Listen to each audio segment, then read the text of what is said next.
5 नमस्कार हैं। अरिहंत को नमस्कार।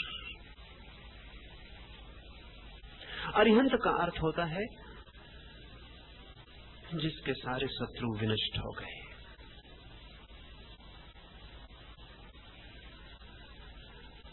जिसके भीतर अब कुछ ऐसा नहीं रहा जिससे उसे लड़ना पड़ेगा। लड़ाई समाप्त हो गई। भीतर अब क्रोध नहीं जिससे लड़ना पड़े, भीतर अब काम नहीं जिससे लड़ना पड़े, भीतर अब लोभ नहीं जिससे लड़ना पड़े, अहंकार नहीं जिससे लड़ना पड़े, अज्ञान नहीं, वे सब समाप्त हो गए जिनसे लड़ाई थी। अब एक नॉन कॉन्फ्लिक्ट, एक निर्द्वंद अस्तित्व शुरू हुआ। अरिहंत शिखर जिसके आगे यात्रा नहीं है। अरिहंत मंजिल है जिसके आगे फिर कोई यात्रा नहीं है। कुछ करने को ना बचा जहां, कुछ पाने को ना बचा जहां, कुछ छोड़ने को भी ना बचा जहां सब समाप्त हो गया, जहां शुद्ध अस्तित्व रह गया, प्योर एग्जिस्टेंस जहां रह गया, जहां ब्रह्म मात्र रह गया, जहां होना मात्र रह गया, उसे कहते हैं अरिहंत। अद्भुत है ये बात भी कि इस महामंत्र में किसी व्यक्ति का नाम नहीं, महावीर का नहीं, पार्श्वनाथ का नहीं, किसी का नाम नहीं, जैन परंपरा का भी कोई नाम नहीं, क्योंकि जैन परंपरा ये स्वीकार करती है कि अरिहंत जैन परंपरा में ही नहीं हुए और सब परंपराओं में हुए। इसलिए अरिहंतों को नमस्कार है, किसी अरिहंत को नहीं। ये नमस्कार बड़ा विराट है। संभवतः विश्व के किसी धर्म ने ऐसा महामंत्र इतना सर्वांगीण, इतना सर्वस्पर्शी विकसित नहीं किया है। व्यक्ति पर जैसे ख्याल ही नहीं है, शक्ति पर ख्याल है, रूप पर ध्यान ही नहीं है, वो जो अरूप सत्ता है उसी का ख्याल। अरिहंतों को नमस्कार। अब महावीर को जो प्रेम करता है कहना चाहिए महावीर को नमस्कार, बुद्ध को जो प्रेम करता है कहना चाहिए बुद्ध को नमस्कार, राम को जो प्रेम करता है कहना चाहिए राम को नमस्कार। पर ये मंत्र बहुत अनूठा है, ये बेजोड़ है, और किसी परंपरा में ऐसा मंत्र नहीं है जो सिर्फ इतना कहता है अरिहंतों को नमस्कार, उन सबको नमस्कार जिनकी मंजिल आ गई है। असल में मंजिल को नमस्कार, वो जो पहुंच गए उसको नमस्कार। लेकिन अरिहंत शब्द निगेटिव है, नकारात्मक है। उसका अर्थ है जिनके शत्रु समाप्त हो गए। वो पॉजिटिव नहीं है, वो विधायक नहीं।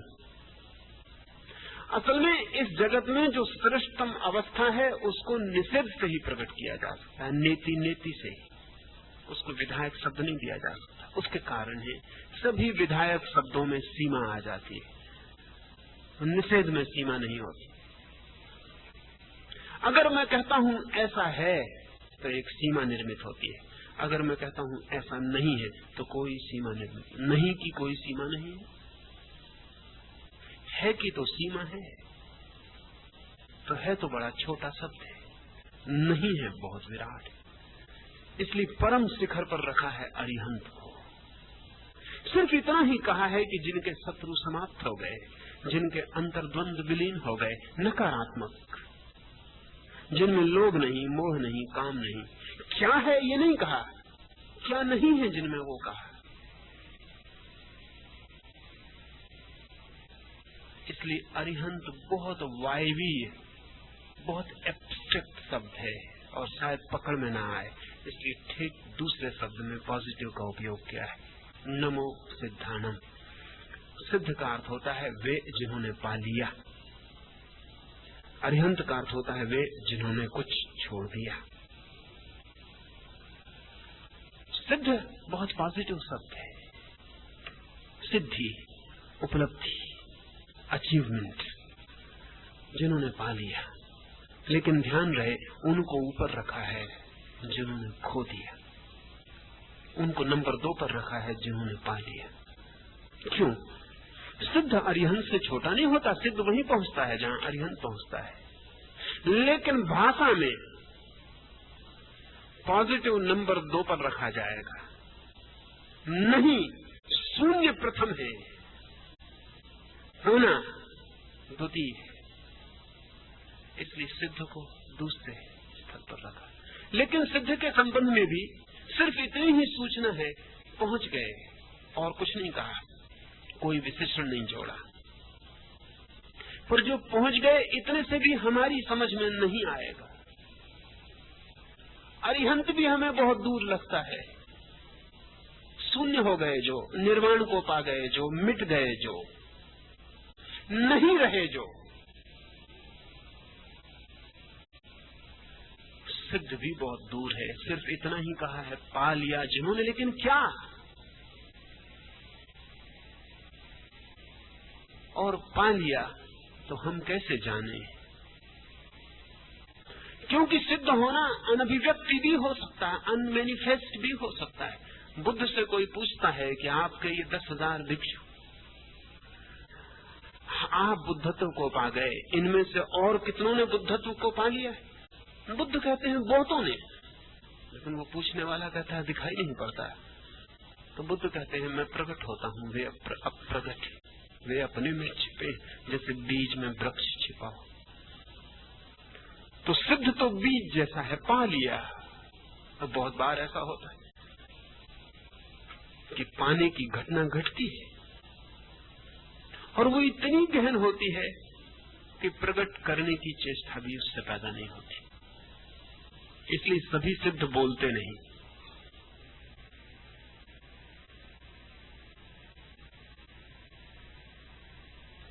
सभी अरिहंत बोलते नहीं।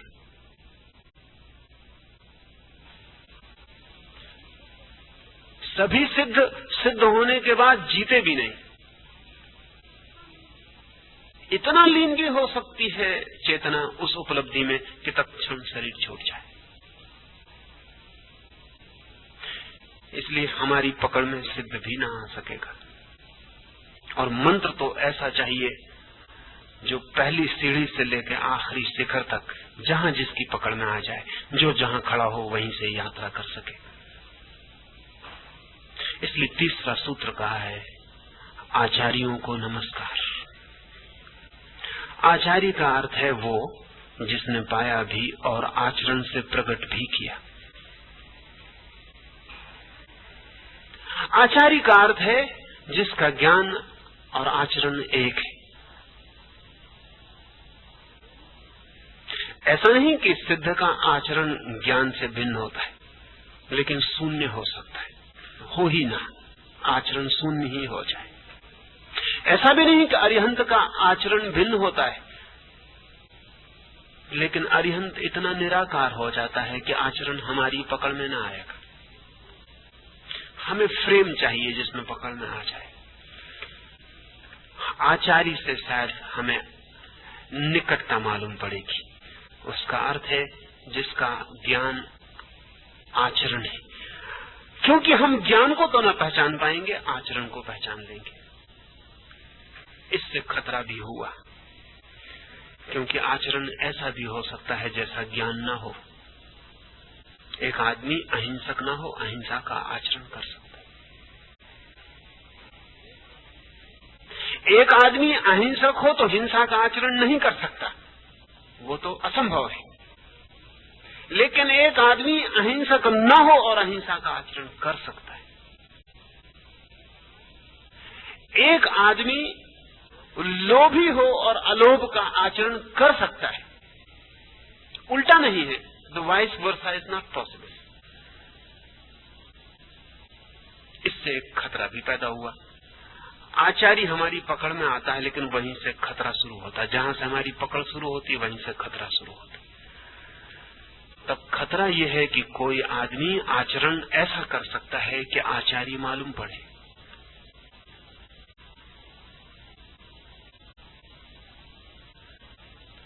तो मजबूरी है हमारी, जहां से सीमाएं बनती शुरू होती हैं वहीं से हमें दिखाई पड़ता है। और जहां से हमें दिखाई पड़ता है वहीं से हमारे अंधे होने का डर है। पर मंत्र का प्रयोजन यही है कि हम उनको नमस्कार करते हैं जिनका ज्ञान उनका आचरण है। यहां भी कोई विशेषण नहीं है, वे कौन, वे कोई भी हो। एक ईसाई फकीर जापान गया था और जापान के एक ज़ेन भिक्षु से मिलने गया। उसने पूछा ज़ेन भिक्षु को कि जीसस के संबंध में आपका क्या ख्याल है।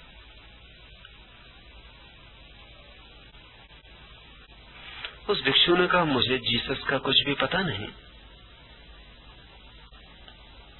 तुम कुछ कहो ताकि मैं ख्याल बना सकूं। तो उसने कहा कि जीसस ने कहा है जो तुम्हारे गाल पर एक चांटा मारे तुम दूसरा गाल उसके सामने कर देना। तो उस जैन फकीर ने कहा, आचार्य को नमस्कार।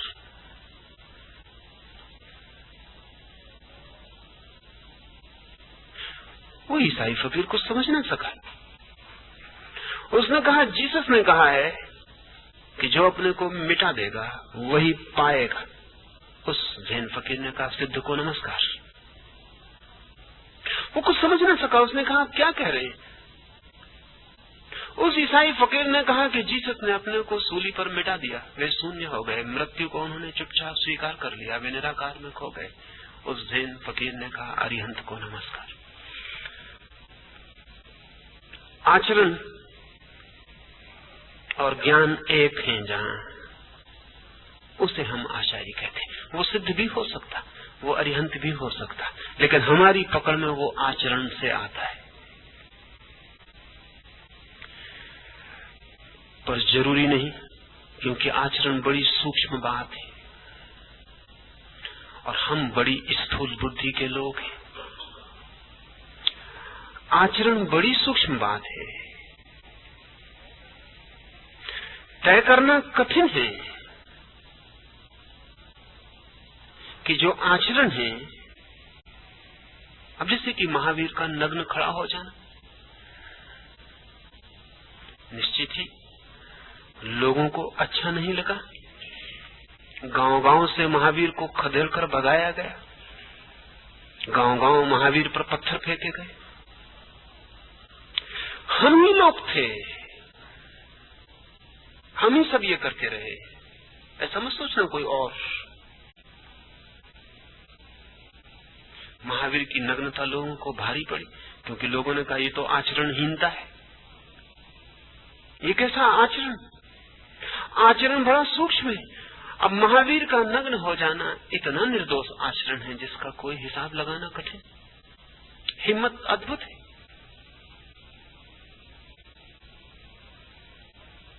महावीर इतने सरल हो गए कि छिपाने को कुछ ना बचा।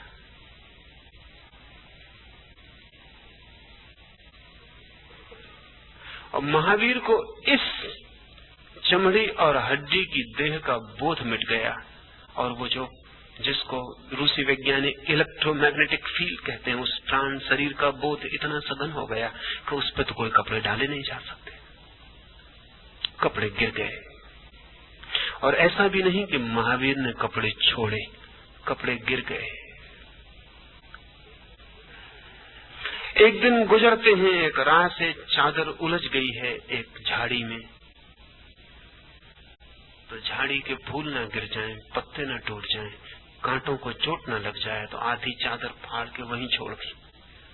फिर आधी रह गई शरीर पर, फिर वह भी गिर गई। वो कब गिर गई उसका महावीर को पता न चला। लोगों को पता चला कि महावीर नग्न खड़े। आचरण सहना मुश्किल हो गया। आचरण के रास्ते सूक्ष्म हैं, बहुत कठिन है, और हम सबके आचरण के संबंध में बंधे बंधाए ख्याल है। ऐसा करो और जो ऐसा करने को राजी हो जाते हैं वे करीब करीब मुर्दा लोग हैं। जो आपकी मान के आचरण कर लेते हैं उन मुर्दों को आप काफी पूजा देते हैं। इसमें कहा है आचार्यों को नमस्कार। आप आचरण तय नहीं करेंगे, उनका ज्ञान ही उनका आचरण तय करेगा।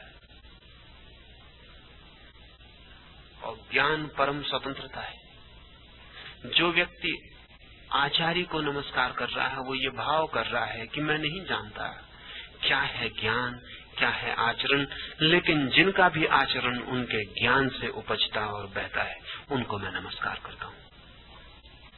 अभी भी बात सूक्ष्म है, इसलिए चौथे चरण में उपाध्यायों को नमस्कार। उपाध्याय का अर्थ है आचरण ही नहीं, उपदेश भी। उपाध्याय का अर्थ है ज्ञान ही नहीं, आचरण ही नहीं, उपदेश भी। वे जो जानते हैं, जानकर वैसा जीते हैं और जैसा वे जीते हैं और जानते हैं वैसा बताते भी हैं। उपाध्याय का अर्थ है वो जो बताता भी है। क्योंकि हम मौन से ना समझ पाए, आचार्य मौन हो सकता है, वो मान सकता है कि आचरण काफी है, और अगर तुम्हें आचरण दिखाई नहीं पड़ता तो तुम जानो। उपाध्याय आप पर और भी दया करता है, वो बोलता भी है, वो आपको कह के भी बताता है। ये चार सुस्पष्ट रेखाएं, लेकिन इन चार के बाहर भी जानने वाले छूट जाएंगे, क्योंकि जानने वालों को बांधा नहीं जा सकता कैटेगरीज में। इसलिए मंत्र बहुत हैरानी का है। इसलिए चौथे में, पांचवें चरण में एक सामान्य नमस्कार है। नमो लोए सव्य साहूना। लोक में जो भी साधु हैं उन सबको नमस्कार।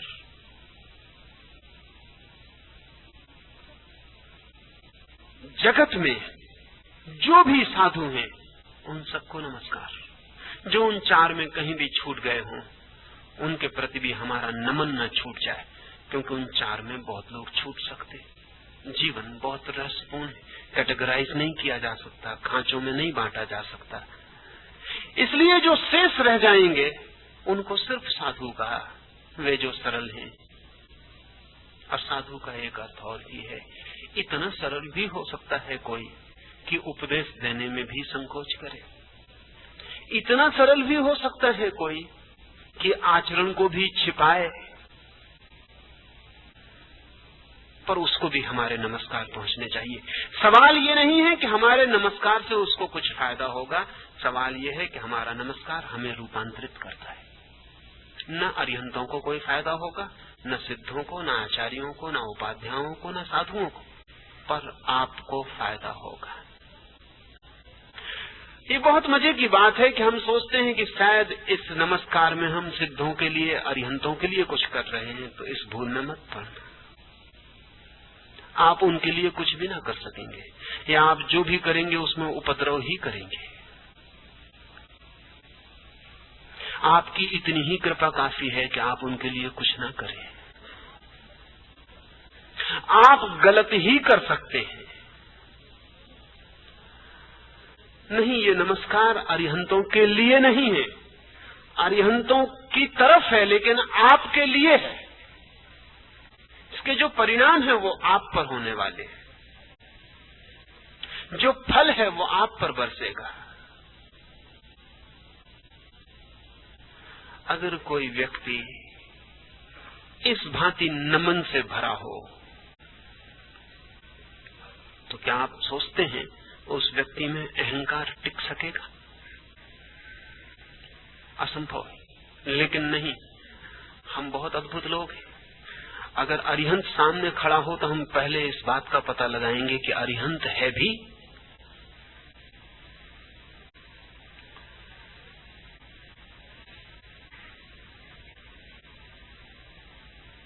महावीर के आसपास भी लोग यही पता लगाते लगाते जीवन नष्ट किए, अरिहंत है भी। तीर्थंकर है भी। आज आपको पता नहीं है, आप सोचते हैं कि बस तय हो गया। महावीर के वक्त में बात इतनी तय न थी। और भी भीड़ें थीं, और भी लोग थे जो कह रहे थे ये अरिहंत नहीं है, अरिहंत और है, गोसालक है अरिहंत, ये तीर्थंकर नहीं है, ये दावा झूठा है। महावीर का तो कोई दावा नहीं था, लेकिन जो महावीर को जानते थे वे दावे से बच भी नहीं सकते थे। उनकी भी अपनी कठिनाई थी। पर महावीर के समय पूरे चारों ओर यही विवाद था। लोग आके जांच करने आते कि महावीर अरिहंत है या नहीं, वे तीर्थंकर हैं या नहीं, वे भगवान है या नहीं।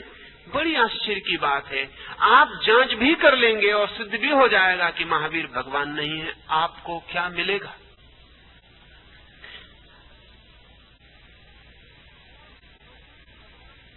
और महावीर भगवान ना भी हों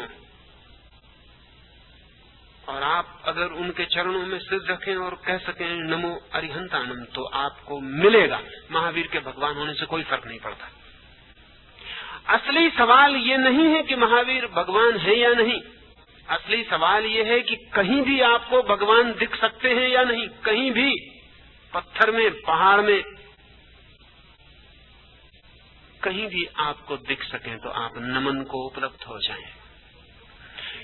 असली राज तो नमन में है, असली राज तो झुक जाने में है। असली राज तो झुक जाने में है। वो जो झुक जाता है उसके भीतर सब कुछ बदल जाता है, वो आदमी दूसरा हो जाता है।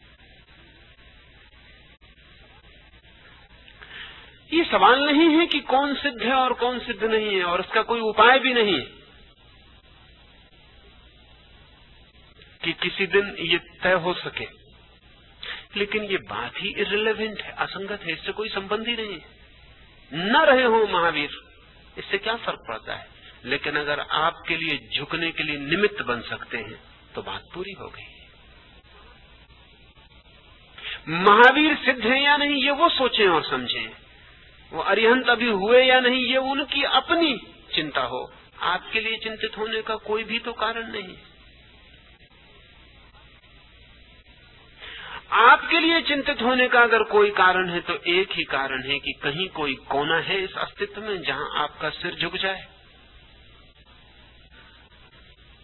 अगर ऐसा कोई कोना है तो आप नए जीवन को उपलब्ध हो जाएंगे। ये नमोकार, अस्तित्व में कोई कोना ना बचे, इसकी चेष्टा है। सब कोने जहां जहां सिर झुकाया जा सके, अज्ञात, अनजान, अपरिचित, पता नहीं कौन साधु है इसलिए नाम नहीं लिए, पता नहीं कौन अरिहंत है, पर इस जगत में जहां अज्ञानी है वहां ज्ञानी भी है, क्योंकि जहां अंधेरा है वहां प्रकाश भी है, जहां रात सांझ होती है वहां सुबह भी होती है, जहां सूरज अस्त होता है वहां सूरज उगता भी है। ये अस्तित्व द्वंद की व्यवस्था है। तो जहां इतना सघन अज्ञान है वहां इतना ही सघन ज्ञान भी होगा ही। ये श्रद्धा है, और इस श्रद्धा से भरकर जो ये 5 नमन कर पाता है वो एक दिन कह पाता है कि निश्चय ही मंगल में है ये सूत्र, इससे सारे पाप विनष्ट हो जाते हैं।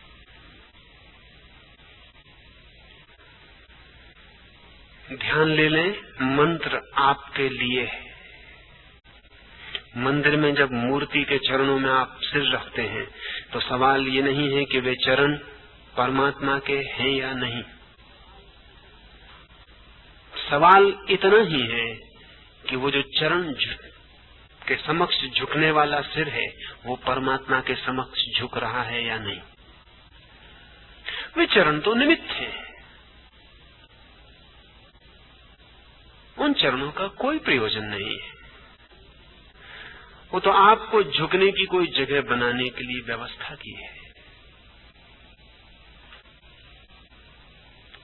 लेकिन झुकने में पीड़ा होती है, और इसलिए जो भी वैसी पीड़ा दे उस पर क्रोध आता है। जीसस पर या महावीर पर या बुद्ध पर जो क्रोध आता है वो भी स्वाभाविक मालूम पड़ता है, क्योंकि झुकने में पीड़ा होती है। अगर महावीर आए और आपके चरण पर सिर रख दें तो चित्त बड़ा प्रसन्न होगा। फिर आप महावीर को पत्थर न मारेंगे कि मारेंगे, फिर आप महावीर के कानों में कीले न ठोकेंगे कि ठोकेंगे।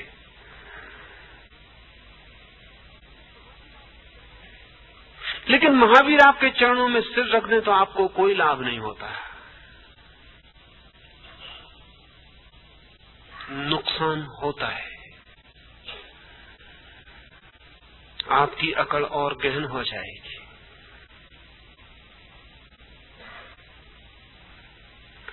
एक महावीर ने अपने साधुओं को कहा है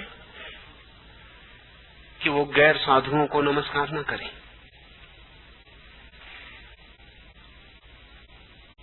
बड़ी अजीब सी बात है। साधु को तो विनम्र होना चाहिए, इतना निरअहंकारी होना चाहिए कि सभी के चरणों में सिर रखे। तो साधु गैर साधु को, ग्रस्त को नमस्कार न करे, ये तो महावीर की बात अच्छी नहीं मालूम पड़ती। लेकिन प्रयोजन करुणा का है, क्योंकि साधु निमित्त बनना चाहिए कि आपका नमस्कार पैदा हो, और साधु आपको नमस्कार करे तो निमित्त तो बनेगा नहीं, आपकी अस्मिता और अहंकार को और मजबूत कर देगा। कई बार दिखती है बात कुछ और, होती है कुछ और। हालांकि जैन साधुओं ने इसका ऐसा प्रयोग किया है, ये मैं नहीं कह रहा हूं। असल में साधु का तो लक्षण यही है कि जिसका सिर अब सबके चरणों पर है। साधु का लक्षण तो यही है कि जिसका सिर अब सबके चरणों पर है। फिर भी साधु आपको नमस्कार नहीं करता है, क्योंकि निमित्त बनना चाहता है। लेकिन अगर साधु का सिर आप सबके चरणों पर न हो और फिर वो आपको अपने चरणों में झुकाने की कोशिश करे, तब वो आत्महत्या में लगा है। पर फिर भी आपको चिंतित होने की कोई भी जरूरत नहीं, क्योंकि आत्महत्या का प्रत्येक को हक है।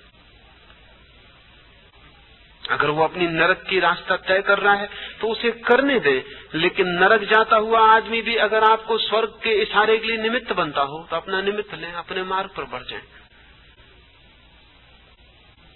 पर नहीं, हमें इसकी चिंता कम है कि हम कहां जा रहे हैं। हमें इसकी चिंता यह है कि दूसरा कहां जा रहा है। नमोकार नमन का सूत्र है।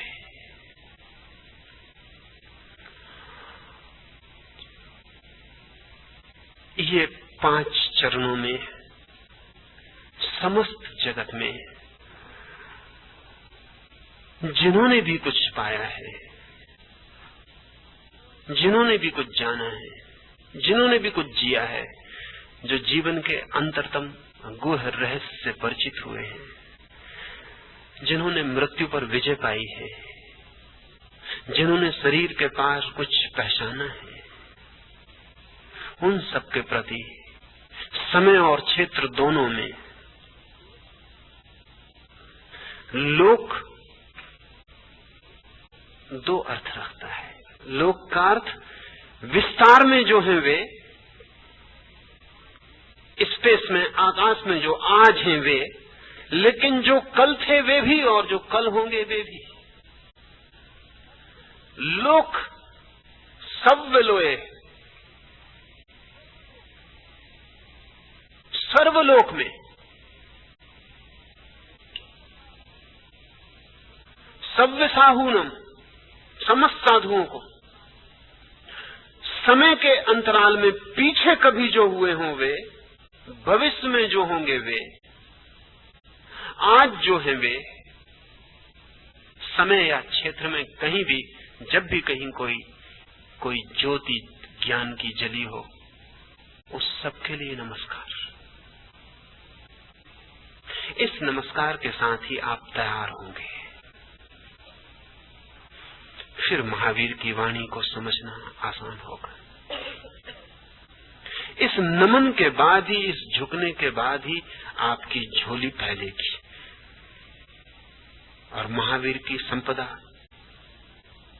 उसमें गिर सकती है।